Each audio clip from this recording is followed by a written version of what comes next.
Four for Athletic. Four for Athletic.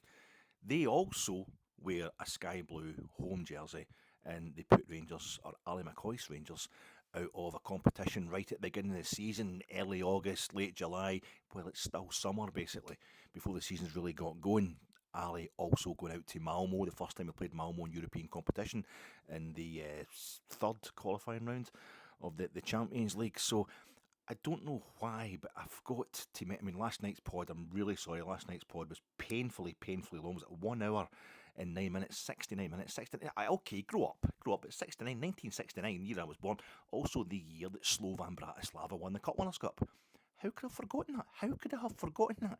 I know Slovan Bratislava haven't been in the news much recently, but they wear a sky blue home top. That's their home. And I was talking last night about how Malmö were one of those clubs that had played in the first club with a sky blue home top, and they wore that home top when they played in the 1979 European Cup final against Nottingham Forest, losing it to that Trevor Francis goal. Trevor Francis, who ended up at the Teddy Bears. Robert Pritz playing for them that night as well, playing for Malmö that night. He ended up at the Teddy Bears. He ended up at Rangers. Well, I was talking about how these teams never. Is it Jinx? Was it that sky blue top? The only one I could think of, or when I was growing up anyway, 1989. So I was 20 years old. Napoli won the UEFA Cup wearing their famous sky blue home kit. I don't know if that's just because Maradona was playing for them. Alamao, Careca, what a great team that was.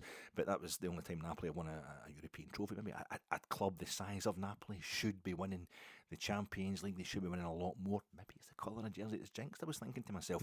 But these clubs, they certainly have a good enough time against Rangers. Forfar and Malmö. Montrose have never reached a European final, so maybe it is jinxed.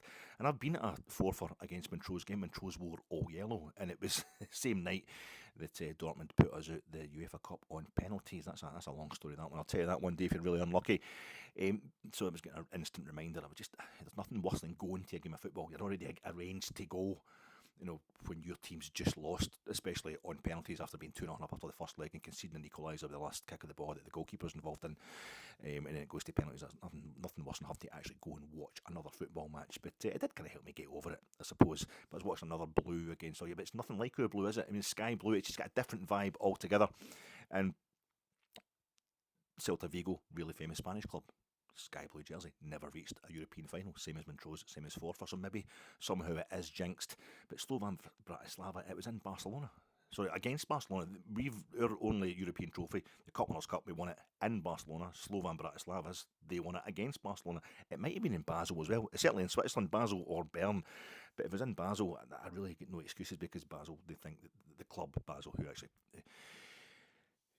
play, they have St Jacobs Park. They've got the Barcelona kit, the red and the blue stripes, and I don't know why I'm talking so much. I don't know why I don't want to get to the point. I just want to enjoy this. I want to segue. I want to kind of take myself slowly out of the stupor of stats and worry and excitement that I was feeling last night when I hit you with that 1 hour, 9 minutes long, totally unwatchable podcast. And thanks so much to those of you who did. I just want to segue, just kind of savor that moment, remember how I felt last night, and then just beautifully contrast it with how I'm feeling tonight, when this podcast is going to be so short because our team did the talking for us in this match in Malmö. I think it's a bit like when we played PSV Eindhoven, and they just couldn't beat us. And even when they did put us out the UEFA Cup that time under Walter, we still had drawn 0-0. They couldn't beat us in Eindhoven. They couldn't beat us at home at all. We could barely beat them at Ibrox. But we met them in that 78-79 European Cup run. They drew 0-0 at Ibrox in the first leg, but then we went over and became the first team ever to beat PSV Eindhoven, who were the UEFA Cup holders at that point in time, on their home patch. And then we got them in the Champions League when the little general was our manager. We beat them 4-1 at Ibrox, then even then we went over and we won the return game in that group. We won it 1-0 in Eindhoven.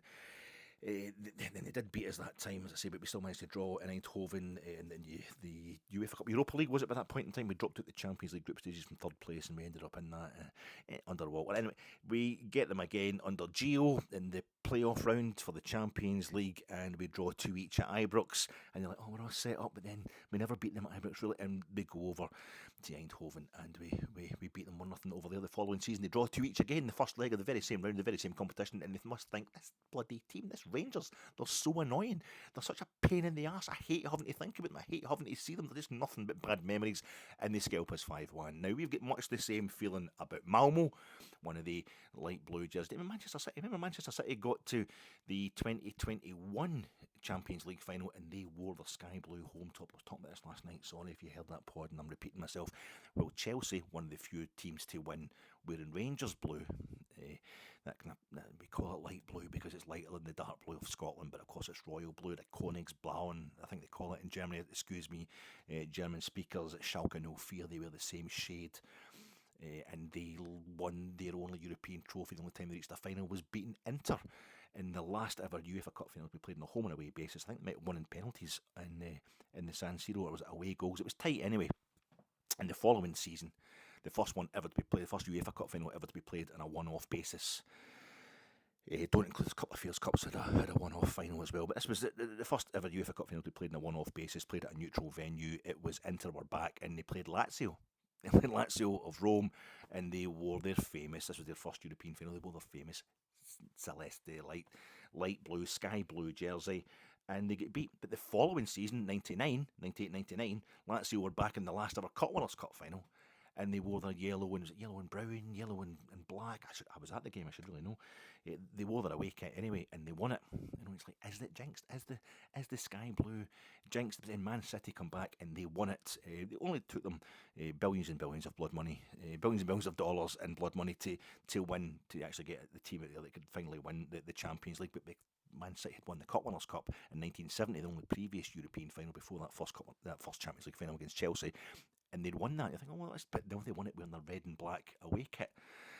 I mean, TSV München 1860, who also have a sky blue home top. The other team in Munich, Sechzehn, I think they call them over there. They played the 65 Cup Winners' Cup final and they were all white and they lost anyway against West Ham, who've got the blue to go with the claret, and it was at Wembley, but maybe it wasn't as good. But I forgot about Slovan Bratislava. All white though they wore to get over the sky blue cost, and the sky blue cost must just work against because I was in Bratislava. I was at Tehelnopol. It's the national stadium of Slovakia. Slovan Bratislava, one of the clubs that will play their bigger games there. Other games they've got their own stadium behind it. I don't know if they still have, because Tehelnopol, since I was there like 20 years ago, it's been completely flattened and rebuilt as a beautiful state-of-the-art national stadium. It's the old one is the last place. Tehelnopol was the last ground in which Nazi Germany played. The Nazi Germany football team, the last ground in which they played was Tehelnopol, just before the end of the war. So it was with great pride I went over there to follow Rangers when we played Armida Bratislava. Remember Armida Bratislava, who were Petr Zalka, but they get taken over by something. It's a sponsored name, a bit like PSV, the Philips. But it was a sponsored name, but Armida Bratislava, a smaller Slovakian club, so they moved the game though against the mighty Rangers to Helnapol. Just like they played Celtic there, I think the qualifiers for that as well, and they beat them 5-0. So if Celtic were going to kind of make up for that on a home and away basis, they'd need to have won, by 5 clear goals to even take it to extra time. And like that, so like even beating them 5-1, even beating a Bratislava team 5-1 at home, wouldn't it be enough to make up for what happened to them to Helnapol if they had to go back?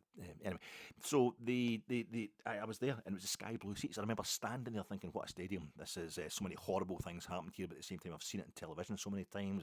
It's part of when I grew up reading Simon Ingles's Football Grounds of Europe. I didn't grow up, I was like 20 when I bought that, but it was just, it was an iconic stadium. It was great to be there, but I remember standing amongst the pale blue seats, the sky blue seats, because Slovan Bratislava played there. It's involved in the Slovakia jersey as well, but Slovan Bratislava are a really kind of nationalistic Slovakia team. A bit like Rangers are to Britain, I suppose, but how could I forget about that? But I think the sky blue thing, it's like against Rangers, don't they? They get bad connotations for Rangers. They can't really win a European final. It's only twice it's happened now, but it's against Rangers, who are one of the teams to win. I mean, Chelsea won the Champions League twice, the Cup Winners' Cup twice, and they won the Europa League twice, 2 times apiece for the boys from Stamford Bridge. But Rangers, of course, won the Cup Winners' Cup in 72.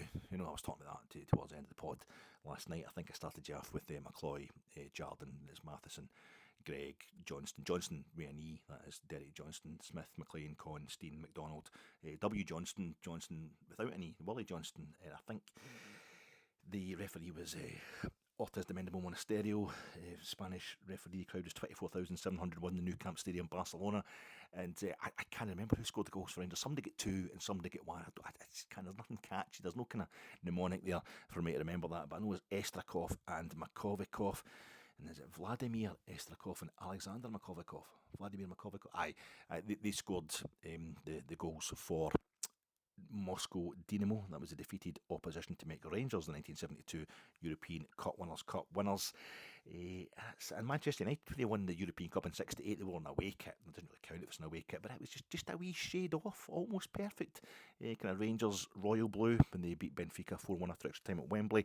I just want to savour the moment. I just want to savour the stats, the worries that powered it from last night's podcast, and just segue, just compare and contrast and enjoy the fact that there's no longer anything to worry about in respect of the game I was previewing last night, because Rangers went and we did what the PSV Eindhoven, they took it out on us with that 5-1 win. There you go, you jinxy bastards. Unbelievable that Rangers, it's unbelievable this is only the 4th tie we've had against Swedish opposition in 70 years of European football. I know the Swedes, it's only Gothenburg, the 2 times they won the UEFA Cup, and then Malmö in 79 against Nottingham Forest.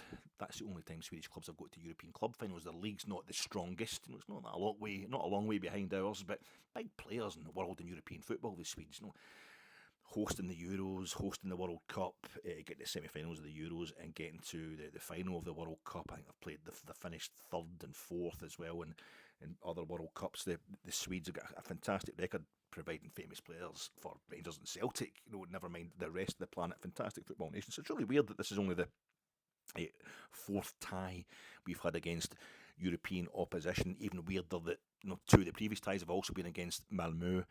And really bad that Rangers have never won a single game. Rory Hamilton was pointing that out tonight, but I was going to mention it. Just kind of ran out of time last night after it got past the hour mark, and you were all sleeping. But thanks to the folk who did, stay up and watch that. Is good. Well, you're watching a man having a nervous breakdown, really thinking about Rangers in Europe.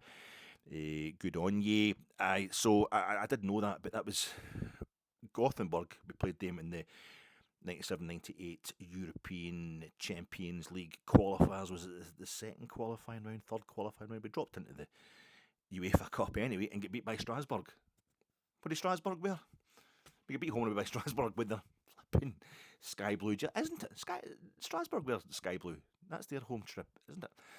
But Gothenburg anyway. We're going to stick with Swedish rather than sky blue. Gothenburg with the blue and white stripes. They beat us 3-0 in the Ulevi in the first leg, and we drew 1 each at Ibrox. Malmö, we played them under Super Ali 2011-12 season. They beat us 1-0 at Ibrox, and we drew 1 each with 9 men. They eventually went into 10 men. That was a manful result on the night. But we then lose home and away to them 2-1. We play them under Gerrard in the 21-22 Champions League 3rd playoff round. So we'd never, as Rory Hamilton was pointing out tonight, if you're watching the game on TNT, it's not only that we've never put a Swedish club out of Europe, it's we've never won a single game against them. So tonight was our 7th match against Swedish opposition, and we've done to that jinx, that bad feeling, that curse, that I'm sick of Swedish bloody club. I'm sick of seeing Malmö because they just remind me of so many hard times. Gothenburg as well on IFK. We've went over there and we've beat them 2-0. We've beat them 2-0. I mean, I know it's not exactly a scalping of the level that PSV gave to us to get it out of their system, but PSV were at home. We're away tonight and we've won by 2 clear goals. Also, they didn't get a single shot on goal. Malmö didn't record a shot on target against us. They had that effort, was at the 18th minute. The guy Tellin put it in, and I'm straight away, that's you. We've mucked us up straight away. I knew it was too good to be true. But it was a mile offside, and that was it. This defence of ours, this defence captained by the fullback, who's the worst fullback in the world, the biggest loser in the world, and that's 3 clean sheets in the trot in 3 different competitions. What is going on there? It doesn't make any sense. This is your Fatek. Rangers have beaten Malmö. Rangers have won in Malmö for the first time since we beat Vorwärts of Berlin there. Instead of at Ibrox. That was our home leg in the 1961-62 European Cup. Reaction pods coming to you in association with Gersnet. What's Gersnet? Best pod in Poddington. Best pod in Poddington. Sorry, I'm in a really good mood. That's just embarrassing, though. The best Rangers pod. I love Gersnet. I mean, Gersnet, fantastic pod. So you get on that, folks. They will be doing you a good preview of the Hibs game. Tomorrow night, if I don't have this, maybe it is Friday before you're watching this. The Friday night preview pod, 9 o'clock. Get yourself on that. I don't know who's on it, but they'll be previewing the Hibs game, and certainly better than I'll preview it, because I'm not going to be previewing. I'll not have a pod out tomorrow night previewing the Hibs game. But they'll preview it and they'll look back on tonight's game, give you a much better analysis than I'm doing. They'll certainly not get into this waffle at the start of it. And I'm also sponsored. I'm sponsored by Gersnet and also sponsored by Fog, by gas. Gas you can see, har, smoke, that kind of thing. Haze, anything like that at all. Smoke bombs, smog, anything like that. Anything that's kind of low hanging, noxious gases, phosphorus, is that the mustard gas? Anything that's just hanging low and you can see the cloud. It's a low hanging cloud. I'm sponsored by that. The first time I saw Nedim Bajrami playing for Rangers, the first time he played for Rangers, the first time he emerged in the Rangers jersey, it was a white Rangers jersey, and he was coming through white smoke. It's the first time he played for us, he took to the park, Tannadice, and the first thing you looked up, the first thing I looked up, we'd all seen it happening. Most of us saw it happening live, but we watched it again as soon as we knew we were in for him, as soon as we knew he was going to be coming to the club. That goal he scored after 23 seconds for Albania against the holders Italy in the European Championship finals in the Euros this summer at the Westfalen Stadion, the stadium, one of those places where Rangers go away, away, away, away, away, away. I know it's ole, ole, ole, but is it away, away, away? Is it ole, ole, ole? I don't know, but it feels like it should be away, away, away, and we do really well. We've got a great record there as well, almost as good as we have at Eindhoven. In fact, it might be exactly the same. I think we've only lost once at both those grounds. And we're watching it during the summer there, and it's Albania, and there is like 50,000 Albanians or ethnic Albanians in that stadium, in that Westfalen, just praying that they can do something memorable against the old reigning champions, Italy, one of the most famous international sides in the world. And there is that kind of low-hanging cloud. It's a rainy night. It's Fritz Walter Wetter, as they call it over there in Germany. The pitch is spongy, and there's a har. I think I saw it at Ibrox. There's 2 times I remember it at Ibrox against Kilmarnock. We played Kilmarnock. It was the first game after being into administration, and Kilmarnock beat us 1-0. In fact, was it Stephen Naismith that scored? It couldn't be Stephen Naismith. It was It was Dean Shields. Scored the only goal of the game, and it was packed. Everybody was just showing the solidarity that day, and I'm sure there was 2 folk to see. It was a sunny day, and it's February. It's early in the year. There was just this haze. There's a haze that comes out across a stadium when it's absolutely packed and when something magical is going to happen. It's just hanging there, and in fact, these terrible things are going to happen. We played Motherwell. in the playoff, the promotion relegation playoff. Remember that? Our first season of the championship, and they beat us 3-1 at Ibrox, and they beat us. And they cuffed us home and away, quite appropriate, since we've just drawn them in the League Cup semi-final. But I remember the atmosphere. I think this is like a European game. This is the atmosphere of a European game, and maybe the Motherwell fans or ourselves were letting off smoke bombs that night. But it was a sunny night. It was late in the season, but it was just this haze was hanging, and it's the atmosphere. I think it's formed by human presence, folk breathing out the atmosphere, but also expectation. But there was when he scored that goal, when Bajrami scores that goal after 23 seconds against Italy, it's come out the fog, it's come out the smoke, and it's a terrible thing for me to say. It's so inappropriate. But at Tannadice, I started thinking about it. I just started thinking about how the Rangers supporters, he come on at half time, he's wearing that white jersey, and he's standing in a halfway line because kick-off's got to be held up for the second half because the Union Bears have let off all these flares. And I think, are they red flares? But in the sunlight of Tannadice, it was a sunny day at Tannadice a couple of weeks ago, and they looked orange. And that was really appropriate because we're in the shed end, which used to be the Dundee United home end in the days where Tannadice was mostly terracing. But the smoke was coming across, and he's coming through smoke, and all I could think about, and it's the wrong colour, and it's the wrong poem that Dulce at the Coram Est. The bit where he sees the fella, dim through thick panes, and dim through the misty panes and thick green light, as under a green sea I saw him drowning, and all my dreams before my spluttering sight. He's watching a guy dying in a mustard gas attack. It's horrible. But it was the bit about the mist. If it was the only poem that came to mind, there's got to be stuff out there about, pea supers and old London town and stuff like that. But all I could think about was Wilfred Owen, Dulce at the Coram Est, probably the most famous war or anti-war poem there is. Trust a Rangers supporter to think about something written by somebody in the British Army.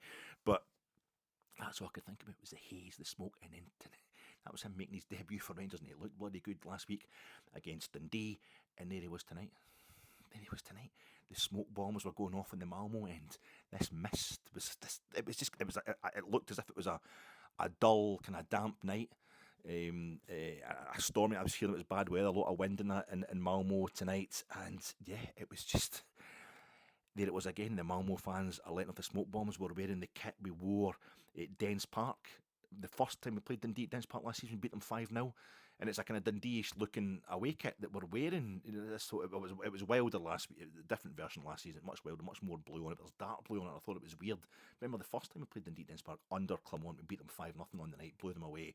That game had been slightly delayed because of a storm. The pitch was so damp, and the Rangers fans, the flares we let off that night in the is it the Bobby Cox? The Bobby Cox is the end, isn't it? You get the Bob Shankly is one end, I think it's the Bobby. Anyway, in the Rangers end that night, the away end that night, the flares, but the game had to be held off as well. And we've played Dundee, and Rami was showing us what he could do really against Dundee after having debuted across the road for Dens Park at Tannadice, where the flares going off there during the daytime, completely different weather. Bit damp, getting a bit darker.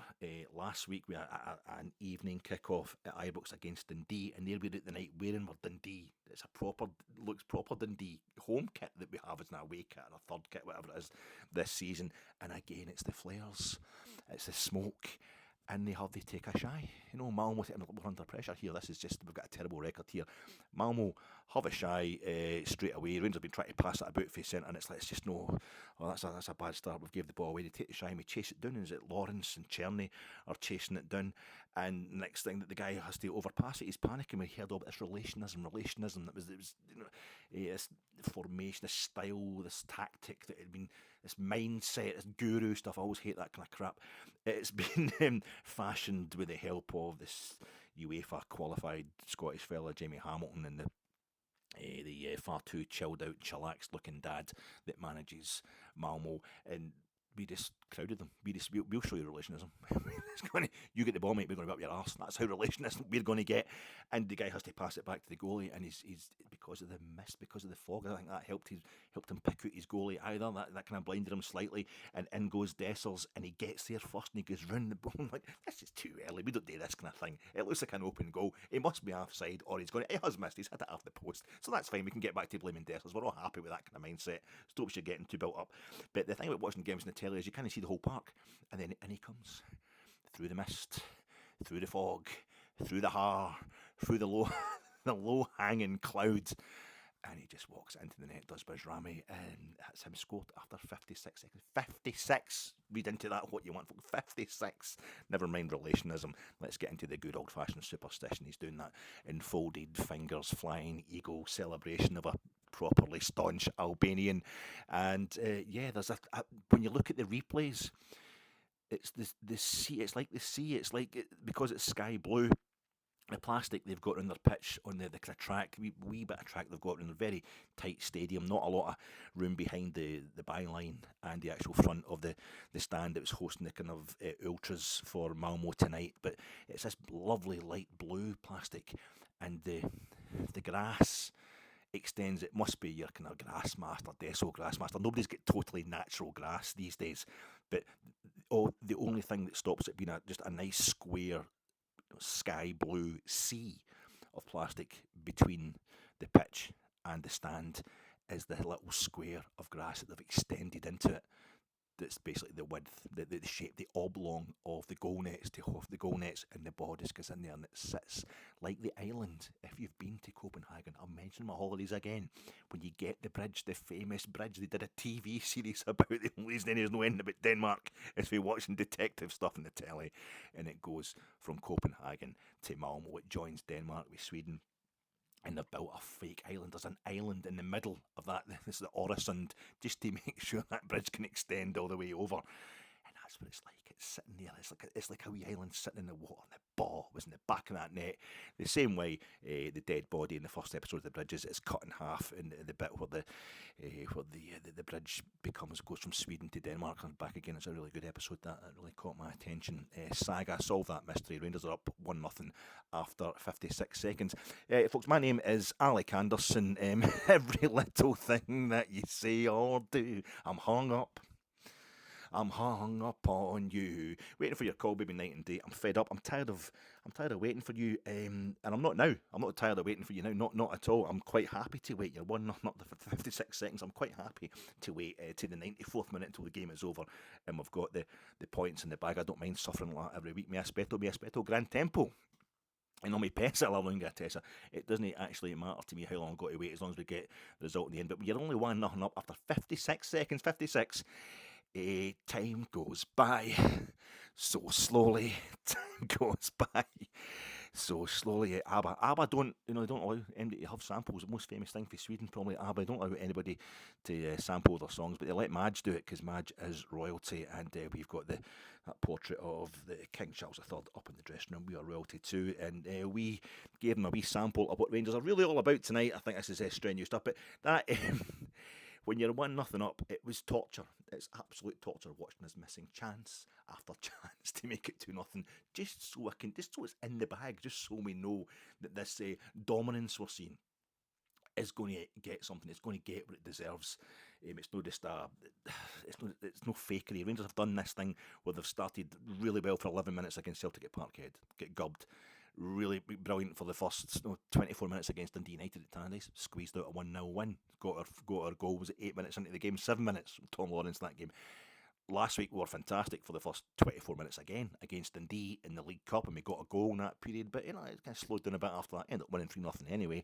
And this is Europe, and we're away from home against a club we've never even won a single match against. We go there, and the thing with the fog is the only other time we had won in Malmö, as I was saying in last night's pod, was when we played Vorwärts of East Germany, of East Berlin. They're no longer even, they're now in Frankfurt on Oder. The Vorwärts are now called 1FC Frankfurt or something like that.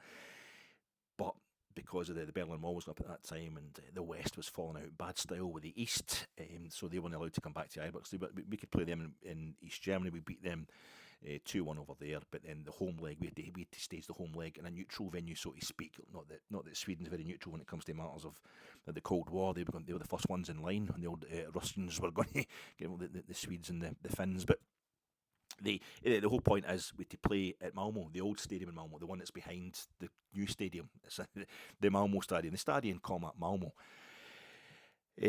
And we were beating them 1-0. There was quite a wee crowd there. I was talking this last night, sorry, and the game got cancelled because of fog. Fog just came in out of nowhere. It cancelled. The only time, and we played them the next day. It got moved in the next morning at 10 o'clock in the morning, so there was less than 2,000 people at the game getting replayed again. Already strange enough that it was a home game for Rangers getting played somewhere other than Ibrox in European competition, but it had been cancelled after 45 minutes because it got enshrouded in fog. And next day it helped us win 4-1 anyway, so it's almost like there has to be the fog, there has to be the cloudiness. I can't remember what happened in the Malmö Stadium in the game back in 2011-2012 season when Bugera and Whittaker get sent off. I can't remember the actual atmosphere that night, but the last time we played them over there, the last time we played Malmö, there was only 4,500 folk there because the COVID restrictions and the crowd were still in force in Sweden, so I doubt there'll be any smoke bombs or anything like that going to be nice and clear. So the minute there's any kind of, they shouldn't let off the bombs in it, they shouldn't let off the smoke, they shouldn't let off the, that's what we play in, that's our milieu.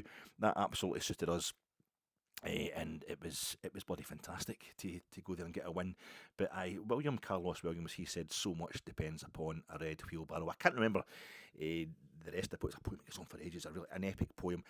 But there's rain involved in something about chicken, and there's rain in that part of the night. It was a very spongy pitch from what I could see. There'd been rain in Malmö as far as I know, and I was a total chicken for the 75 minutes between us scoring that first goal and getting the second, because I just feel as if so much depends upon us getting that result tonight, getting that win, confirming that we're actually going to, get the result that the dominance we had in the game deserved. Because the manager, I think, is just slowly managing to turn round The club as a whole is managing to turn around what's been a terrible start to the season. Took a gubbin off Celtic in the Old Firm derby. That's never good. That's almost a bad tone setter. And we get put out of the Champions League. Obviously, there's. I mean, it was a terrible sending off for Hefty and what have you. But at the end of the day, I don't know. I think we need to take the blame for that one ourselves. The first 4 home games of the season weren't even at Ibrox, and here we are this week with John Gilligan, as I was saying in the preview pod last night. Really did really well, I think, and just kind of slapped down without even having to be in any way confrontational. All the noise that's been really damaging noise that's been coming from Dave King, just letting the likes of Tom English come to your press conference and quote him. Is it a crisis? Is it a crisis at Ibrox, John? And John Gilligan dealt with that really manfully. He was really good this week, and he was thanking the manager. He said something we'd realised ourselves this season on these pods. The manager was becoming an unofficial spokesman, and also the only kind of bit of solid ground we had really the whole season. And there was Ali doing the co-coms tonight, a man who was in the same situation himself in 2012. He was the club himself, and Ali at least was a Rangers legend and had been schooled by other Rangers legends and knew what it was all about. And he had this Philip Clement's just come out of nowhere. Not in football terms, but in terms of what he knows about Rangers, what he has to the Rangers support. He's not even been at the club for a year yet. And it was a hell of a lot to put on him, but John Gilligan acknowledged that on behalf of the board, and it all made sense. And the manager just started, in his press conference before the game tonight, and the pre-match presser, he was saying, yeah, well, I've been promised money in January, and it was funny. He's like, yeah, I'm wanting that money, and it was nice. And he was talking about what he was doing with the club, with a couple of clean sheets, and how it's going to take a wee while to get going and what have you, but he doesn't want to be dealing with other stuff. He's got enough on his plate, just building this team, and you could start to feel that was happening. And I thought, if we go tonight and suddenly straight away we're struggling in Europe, it's going to be a busy enough season. That's what the manager pointed out. First thing he pointed out after the game tonight as well. It's going to be a long season. It's going to be a long, hard season, and he knows himself. Our squad is stretched. We couldn't get the number of players in the door that we want to, or maybe of the quality that we need to do anything major in Europe. But we're just going to survive Europe, and it's not that long since we had that Champions League campaign where we didn't get a single point, and we couldn't see where a single point was coming from, and one didn't arrive, and it was so damaging just to the general mood. Even though we did really well, it was a major thing to get back into the Champions League again. It was such an obstacle, such a hurdle to prove that we're properly back. And then we do it, and like all major obstacles, major hurdles that Rangers overcome on our way back from 2012, we immediately regret it. We turned it into another obstacle in itself. It was horrible, that Champions League campaign. So tonight, you score that goal after 56 seconds. We've got the lead, and we're breaking on them all the time as well. We're looking like we've got more nous and more organisation than Malmö. But you're thinking they've got a lot of big guys in this team. They just need to put experienced players as well. A lot of free kicks. It's the Tannadice situation again. The situation we're in at Tannadice. We've got the early lead, but they're good with free kicks, set pieces. They're kind of outmatching us sometimes physically. I think it just needs one good ball into our box, and that's it. We're going to blow this. And you went straight from all the tough talk I was having last night of I'll just take any kind of result, a draw, anything we'll do is absolutely fine. As long as we don't get beat, and straight away we have to win now. We've got to go after 56 seconds. The Bears will be utterly unforgiving if we don't go ahead and get a win. And the more times we went through on goal, I mean, Dessers went through and made the wrong choice, tried to pass to Czerny, not Czerny to Bajrami. Bajrami tried to give it back to him, couldn't quite do it. Dessers couldn't get there, and then we had Dessers' beautiful football to put the ball to, who was it? Was it Bajrami again, who plays just a defence splitting pass through to Czerny, who's clean through on goal, and she just should be putting it away, but he puts it wide of the post by a couple of yards really. And at that point in time, you're thinking, we're going to regret this. It's partly superstition, it's partly that kind of fatalism of any football fan, and it just feels like we've been in that situation all the time, and we have been in that situation all the time. We have been in that situation. That's 5 straight games now away from home in Europe that we haven't lost. And you look at that run now, it's Malmö, who are, as I say, have been a jinx for us, a terrible name for us to read in a newspaper or online. Malmö, oh God, such bad memories. We've gone there tonight, we've beat them 2-0, and we've reduced them to 0 shots on our goal. Last European game we played away from home, Dynamo Kiev. I know they were strictly speaking, they were having to play it in Poland, but it was away from home against Dynamo Kiev. Boom. we draw one each over there. Before that, it was Benfica, the Stadium of Light, one of the most famous stadiums in the world. We've drawn 2 each against Benfica, Stadium of Light. Game before that, we're beating Real Betis, our first ever win in Spanish soil, and it's under this manager of ours. And before that, it was Sparta Prague. And we drew 0-0 in the hellhole that is the Letna Stadium in Prague. Fantastic performances on the road from Rangers.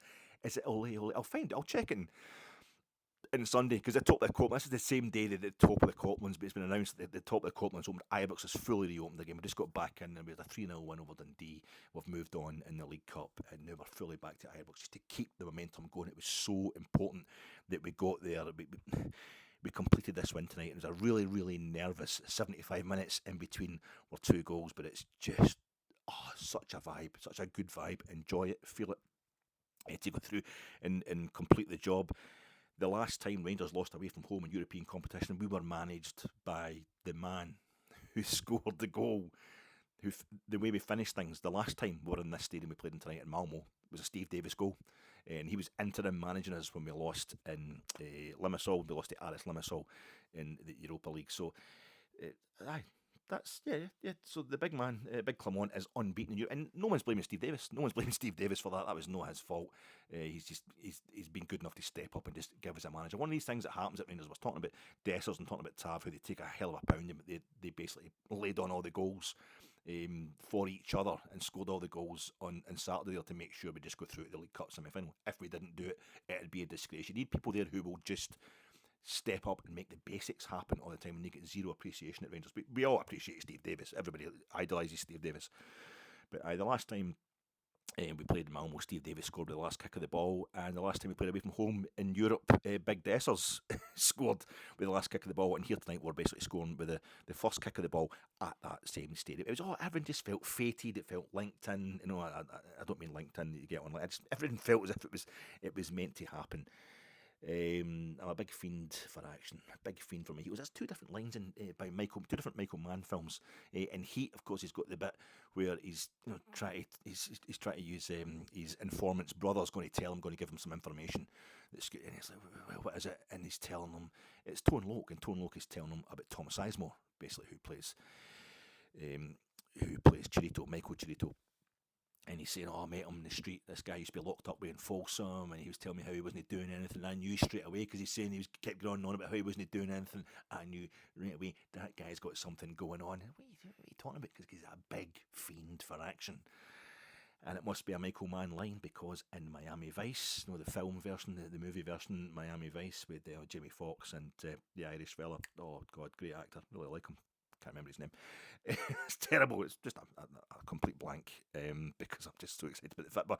But he, the kind of love story in that one, the drug cartel woman, when he's saying to her, she's like, "What would you like to drink?" I'm a big fiend for mojitos. A big fiend for mojitos. Oh, well, that's fine. Let's go to Cuba in a speedboat. Great film. That's what you want. But I am a big fiend for Rangers away from home in Europe. We just Celtic do the Parkhead, the great atmosphere, the magical atmosphere at Celtic at Parkhead. Now Ibrox has got us to 2 European finals since Celtic were last in one, but that's let's not go about that. Beating Lyon 3-0 away. Lyon, strange emphasis there, especially when we've got them coming to Ibrox next week. But that's the thing, we don't beat Lyon. We beat Lyon in Lyon, or we draw. We'd never lose in Lyon, be it pre-season tournaments or European competition.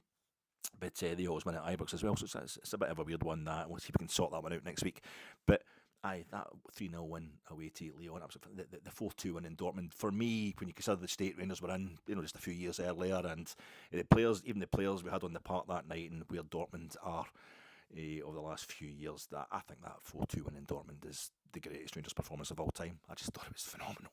It's absolutely brilliant. We've had players that have played better, of course, like under Advocat and all that, when we had much better standard of players, but in terms of pound for pound and what they did, what they rose to, that I think that's our greatest performance ever. It's away performances. It's all away performances. I was there, mate, equalising the last minute against Porto, in Do Dragao, and we've got a good record. I think we've only lost once in 3 trips to Porto.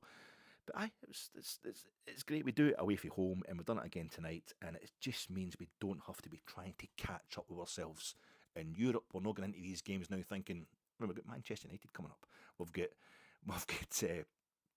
the one and only Tottenham Hotspur big and just coming to Ibrox. It's going to be to at least set them up so we can kind of enjoy them. We're not thinking we're going to have to beat Man U at Old Trafford and Spurs at home to have any chance of. I don't know if progressing is what we need to do. I certainly don't think we're looking at finishing the top 8. That's pretty much out of the question, almost impossible. But just get in there and make sure it's not going to be something super negative. As I was saying last night, I think Europe's actually an extra this season, the way the managers try to build a team up, and it's just about coping with how draining it's going to be. Listen, sorry, the basics of your kind of match tonight. The big team news was, I was saying put Sterling in at left back, and I forgot to mention the fact that with Sterling starting on Saturday there against Dundee, that would mean another change in midfield, which obviously would have been so obvious, Diamande, that I forgot to mention it. Everybody else was agreeing with me anyway, I would imagine, but that's what happened tonight. Diamande goes into midfield with Connor Barron. But it wasn't Sterling who went to left back in the suspended absence of Hefty and the injury absence of Yilmaz. It was Kasan Virgil. Narisho Kashan Virgil, who I'm really starting to not like because he's cheek to come on and replace James Tavernier, which is sacrilegious as far as I'm concerned, on Saturday. And then tonight, James Tavernier plays the whole game and Rangers keep a clean sheet again. And a very memorable, seminal win, I would say, in European competition. And people start, you know who you are, Graham. People started getting in touch with me saying, "Oh, that's good. Casemiro is looking good." And he did a great game. Okay, he had a great game, right?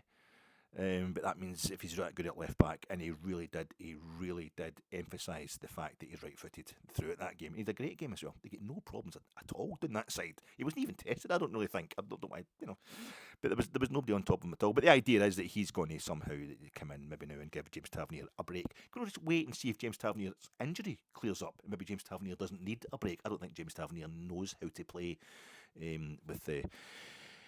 In less than every single game Rangers play, but he played well. He played well. Casting Virgil, the guy, he was great. He was great. As I say, they didn't seem to come down that side a lot at all, Malmö. But whatever they tried to do, this whole stuff about the relationism, they play in clumps. They all clump together and they pass the ball really close together, and they kind of try and swamp you in attack. I think Clermont just went, right, that's fine. I never lose games away from him in Europe, so let's just get in behind them. Then that means if we break on them, if we pile onto them, they're not going to break on us because other players are, they've just been running the ball like wains.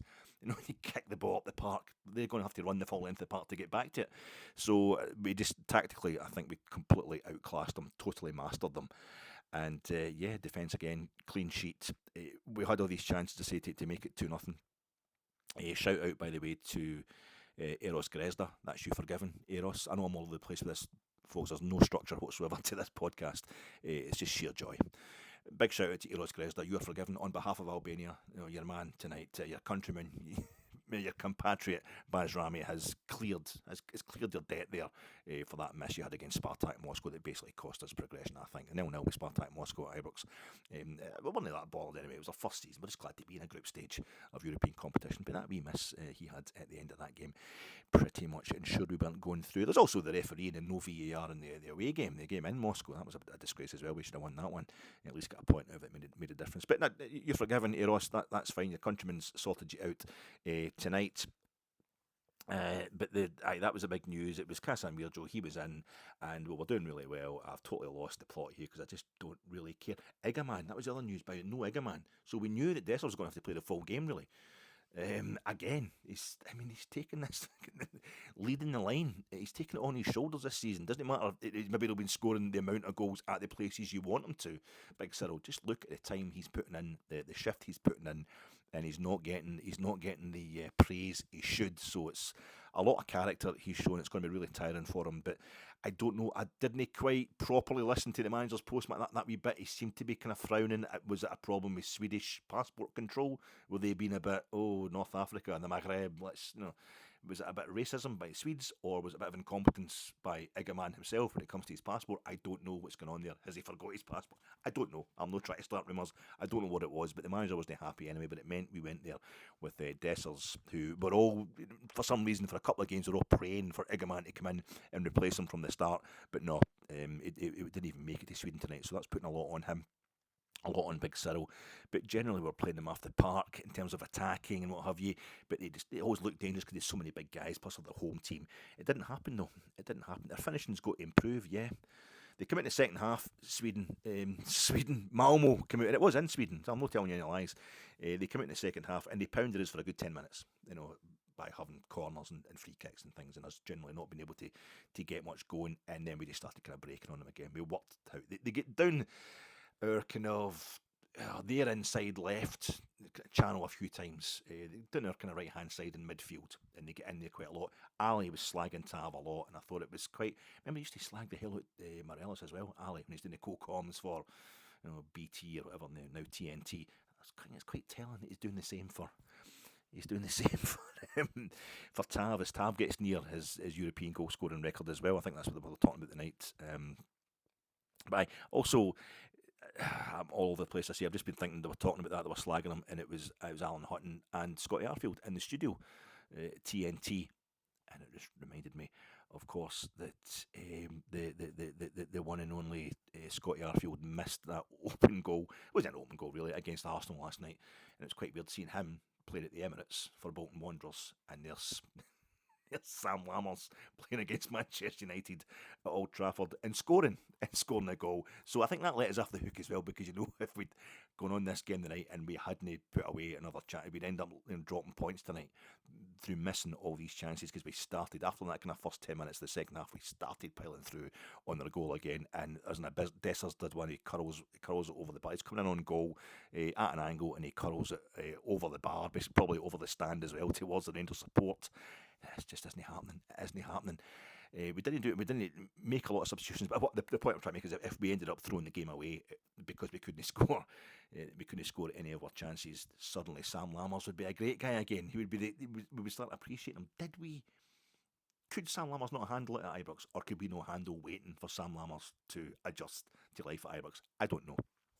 But the guy who, the worst it got for Sam Lammers, I think, ironically, was a night against Aris Limassol, when the manager made an example of Todd Cantwell, and he brought on Ross McCausland, and the place is an uproar because I could see it. I mean, I'm not just making this up, but I could see at the time, Lammers is doing what he's supposed to do. He's running the way he's running the position he's supposed to run. No positionism at Ibrox. Cantwell's all over the place. That's why he's getting taken off, because he's no playing the formation. He's not playing the way the manager wants him to. He's ruining the tactics. But that was where the heat was, because he was getting slagged for not being subbed off. How come Lammers gets to stay in the part and Cantwell's got to go off?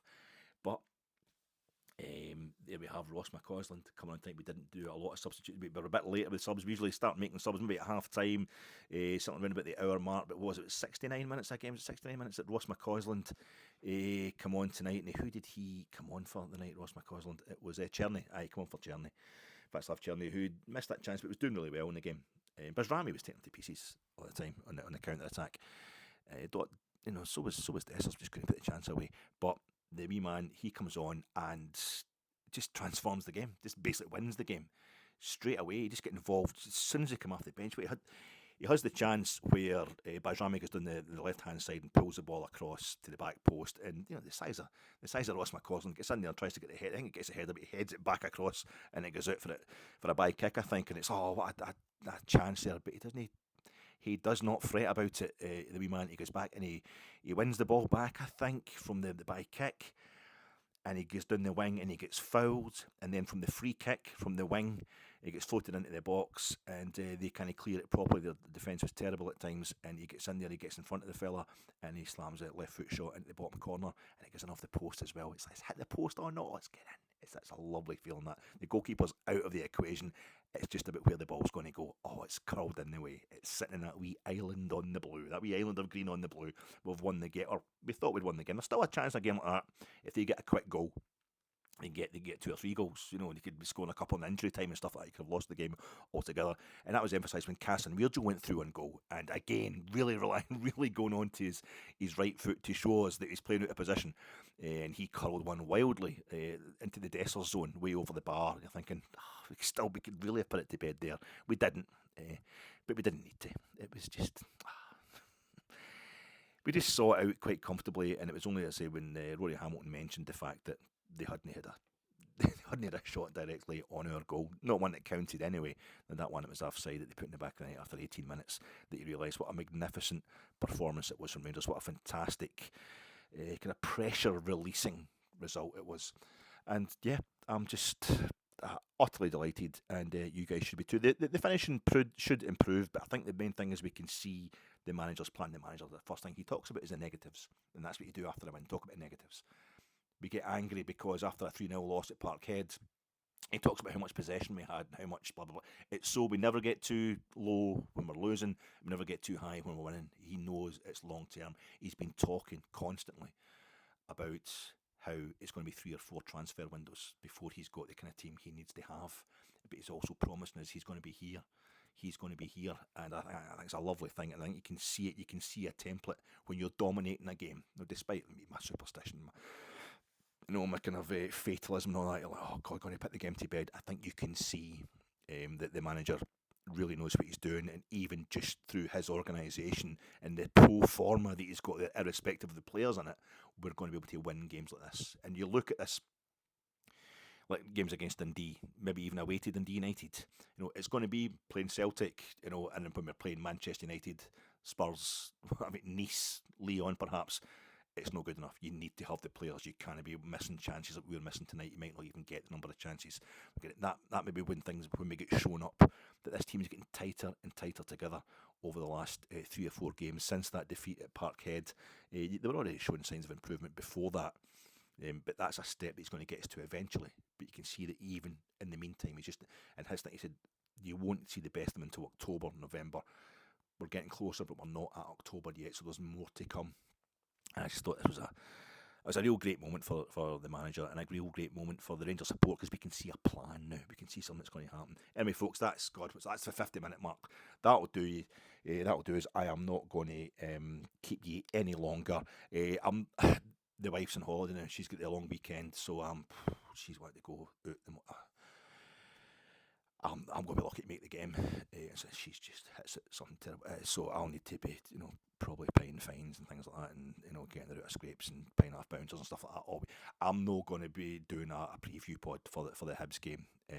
So tomorrow night. So enjoy your weekend, folks. I'll talk to you after the Hibs. I'll be lucky to get to the Hibs game, but I'll talk to you. after that. All right, folks. Thanks so much. See you soon. Bye. Right, I'll do that. Jesus. Time for a wee break, Alec. Give yourself a bit of a rest. That was superb. Time to celebrate, I think, and have a wee break.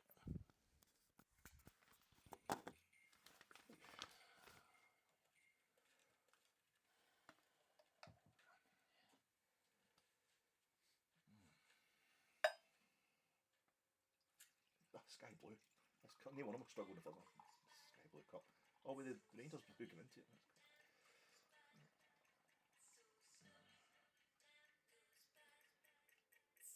Yeah, big blue tip. Oh yeah.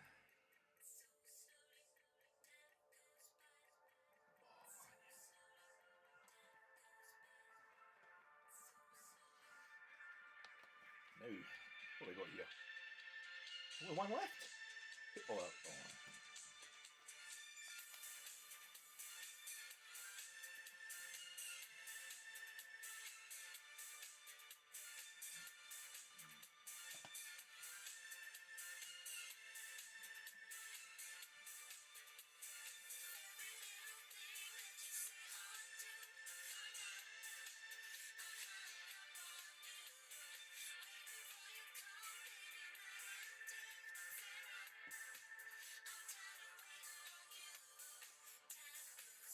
Yeah, so much.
Sorry, Madge, that's probably sacrilegious. Anyway, how you doing, folks? Welcome to your Fatec Rangers versus Hibs in the SPFL Premiership. Come down, back down to earth after Thursday night's high preview pod, coming to you in association with Jersnet. Check out Jersnet, the flagship show on Sunday. In fact, check out Jersnet tonight, Friday. It's going to be 9 p.m, the live show there. The boys will give you a proper preview of the Hibs game. And yeah, check out Jersnet on Sunday, the flagship show as well. And my name's Alec Anderson. I can't bother thinking of a song. Look, we're playing Hibs. We're playing Hibs on Sunday. I'm going to be hungover by the time I get there, I would imagine. The thing is, with Hibs, they lost their first two league games of the season. They drew their second two league games of the season, and they won their fifth league game of the season. So if they're going to, lose two, draw two, win two, it's us. And it's going to be, I know they only beat St Johnstone, and they caused St Johnstone down to sack Craig Levein, which must be nice for the Hibs, but it's been a terrible season for Hibs so far. They get put, the Celtic, they put them out at Parkhead in the second round of the League Cup, but even within that League Cup group stage, I think they lost to Kelty Hearts en route to topping the League Cup group. So the Hearts have already beat them, if you like, but they're under the management of David Gray, who we'll remember all too well from a certain goal he scored in the Scottish Cup final in 2016, who came in as temporary manager. Around about this time, it was summertime, it was about August time, I think, last season, and then they've sacked another manager, so they brought in another guy and they've sacked him, but David Gray now has the job. They're under new ownership as well. There's a new major shareholder, Black Knights or something like that they're called, all very scary. If you're properly scary, you call yourself something like the Teddy Bears, or what's that but the thing with the oh god, I can't remember the woman, the singer, she was a drummer and a singer, and she died of anorexia, and her brother was in it as well. The Carpenters, they're terrifying. They're absolutely terrifying. It's folk who are trying to ostensibly be nice that are the most terrifying folk. And we'll call ourselves the Black Knights. That's not, 4 bears, that's small. You'll do real damage. But we've got to be scared of Hibs on Sunday. It's a strange thing. It's another version, I suppose, of what happened with Malmö in terms of the season. They're coming to the end of their domestic season, because it's a summer season in Sweden. They've got like 6 games left to play. That's probably why when we met them 2 previous times, like in July, in the third qualifying round of the Champions League, they've been right at the peak of their sharpness, whereas we are really rusty because we're just new players and that, new signings. We've just started. We've probably not even played league games by the time we played Malmö the previous couple of times. October, that's better. Nearly October, late September. They're probably more tired. They're just coming to, they've got too much on their plate in terms of finishing off winning the league as it is first week. And I think Hibs, it could be, I don't know how it's going to go, because we've played 3 games since Hibs last played. They played on the Saturday when they beat St Johnstone. I think we played with a league game on the Sunday at Tannadice. But with them being out the League Cup, didn't play last weekend. And this will be their first game. They've got no European football. So is it a case of we're sharper, we're kind of more battle hardened already, bit of esprit de corps, certainly good that we're feeding off a high from tonight's game as opposed to, or last night's game by the time you see this pod, as opposed to going there after a defeat or conceding a late equaliser to Malmö.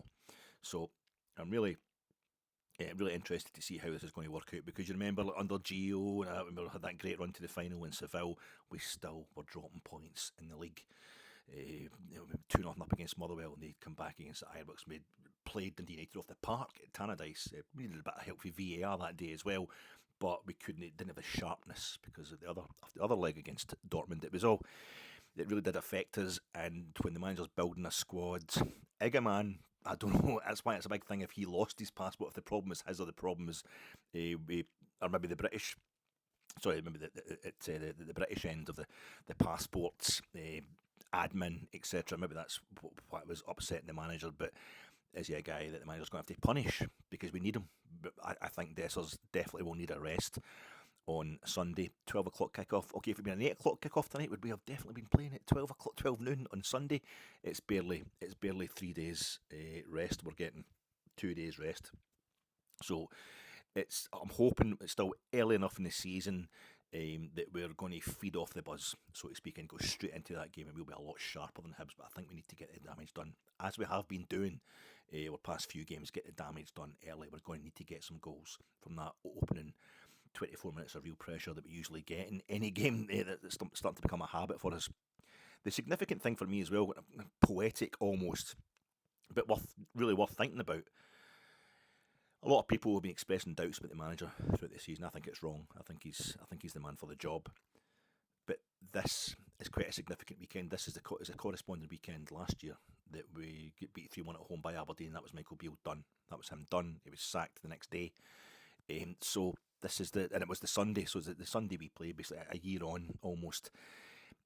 If we can win this game, I think it just completely proves the thing I've been looking for most of all from Philip Clement after that 3-0 loss to Celtic especially, was just to show us that, yeah, okay, we're still only ready to take on Celtic, and we certainly weren't ready to take on the Champions League when I saw Bayern Munich beating Dinamo Zagreb 9-2, despite the financial disaster that it is for us not to be in the Champions League group stage. I think an emotional disaster it would be for us to go into it, because we wouldn't get the same kind of draw that Celtic got. You could take some real learnings there. I think we need to make sure that we're going to finish above everybody else. That doesn't become the setback that sends us on some sort of spiral, and the reaction we've had to losing 3-0 at Parkhead has been first class, culminating with that result against Malmö. So I hope we need to go in there. I think this is just the moment to finally prove once and for all that not only is he not Michael Beale, but Rangers can break a cycle of having a new manager after a year. That's 3 years in the trot. Our previous two managers have only lasted a year, and this is Philip coming in, and it'll be the middle of October before he's been there for a year. But it's quite a tough wee schedule. The Europa League, it's really strange. There will be another 3 weeks off after the next game. The next game's next Thursday. We're playing Lyon next Thursday, or next week, and then we've got St Johnstone at home at 8 o'clock on a Sunday night. It's a really strange kick-off time. But if we just get through that wee spell, maintaining. I'm not really bothered now about how we do against Lyon. Of course I am. But you know what I mean. It's not a panic now. And the main thing is to get maximum points for the 2 home league games. But it's a real stretch on a squad that's already looking quite stretched. So we brought on Raskan against Malmö. We brought on Dujon Sterling he came on for Bajrami, I think. And Raskan come on for Tom Lawrence, who was in and out the game, but watching it back, knowing the result, he actually did really well. Tom Lawrence positionally, etc. But he could be a lot better. He's a guy who's Raskan and Lawrence have both played 50 games for Rangers. I heard that tonight on the telly. My God, so few games considering the amount of time they've been at the club, which sums up their injury problems, which is contributing. With Cortez being out as well, to our squad being light, as the manager knows. And this is the kind of horrible wee game. Hibs with nothing to lose. They should be plenty fresh. They haven't played for 2 weeks. They'll just be waiting for us, I would imagine, to slip up. But it's really vital that we do the business on Sunday, and I hope we do. And at some point will try to squeeze in a wee post-match reaction pod. So I'll talk to you then, folks. But enjoy your Friday, enjoy your Saturday, because that was a magnificent result for Rangers in Sweden, and we should really savour these things. Cheers, troops.